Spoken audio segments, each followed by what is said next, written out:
The following Tuesday was my introductory meeting with the kids upstairs. I met Jerry in his office so we could go up together. There was a man with a camera standing beside him, a photographer for a local paper who was working on a story about Jerry's work in the community. It was a weird coincidence, and I felt uncomfortable with the camera and how the boys would understand me near it. Whose photo op was this? But who was I to question?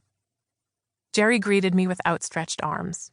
"Well, well, well," he said in the booming voice of a radio announcer. "Elizabeth, are you ready?" "As ready as I'm gonna be, I think," I said, ignoring the photographer. Jerry pointed to the tray of brownies I was carrying and raised his eyebrows. He told me not to bring anything. "I'm not above bribery," I said. "You should know that from the beginning." He laughed, I smiled, and the photographer snapped the first picture. The trip upstairs was much shorter than I had always imagined it would be. The noise of our weight against the old wood announced our arrival. Before Jerry could knock on the second-floor door, it opened. Leon stepped out from behind it.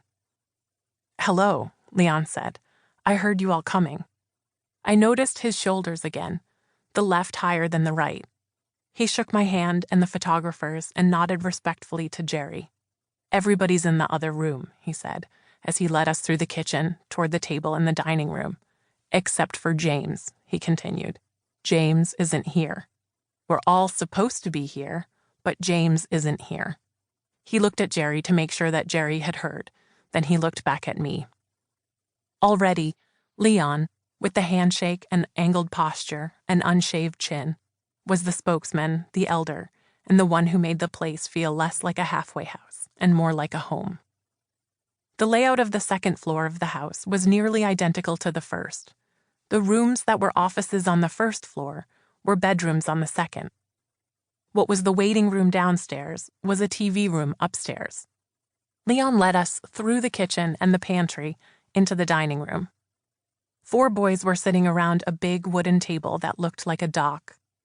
A man with a clipboard leaned against the outside wall. He introduced himself as Greg, the house parent on duty. I moved toward one of the 2 unoccupied seats and set my tray of brownies on the table.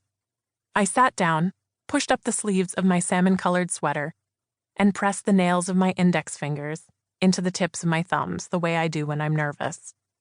The photographer was clicking away from the doorway, and while I appreciated that Jerry was being recognized for his service to the community, I felt increasingly conspicuous in the flickering flash. As I surveyed the room, I wondered what the photographer was seeing, what he was trying to capture in this particular frame. 4 teenage boys, 3 black, 1 Latinx, Jerry, an elderly white man, the house parent, a middle-aged black man, me, a woman in my late 20s, white. At what angle did the story of us together at this table make sense? Jerry greeted the boys and introduced me. He told them that my father had worked there for years, that I was a teacher, and that I wanted to cook with them. The boys looked at Jerry, then at me, then back at him, with uninterested teenager-told-to-be-there faces. Jerry reassured them that we would take it 1 week at a time and just see how it goes, which we all knew were other ways of saying this won't last long. He turned the table over to me. I repeated my name and asked each of the boys to tell me his so that I could learn them. Frank, Carlos, Wesley, Leon. Leon was the only one who said more than just his name. He said, "Well, I think you know this already, but I'm Leon." I tried not to seem like I was trying too hard. I didn't talk too fast or too much or too cheerfully. I repeated that I was a teacher, that I taught Spanish at a high school not far from the house. I said I lived in the neighborhood too, that my father had worked downstairs.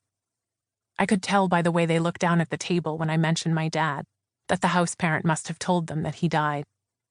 I didn't say that my father's death was part of why I was there and why I wanted to start this cooking program, but I could see in their faces that they already knew. I wondered whether any of them had been at the house long enough to have known my dad, but I didn't ask.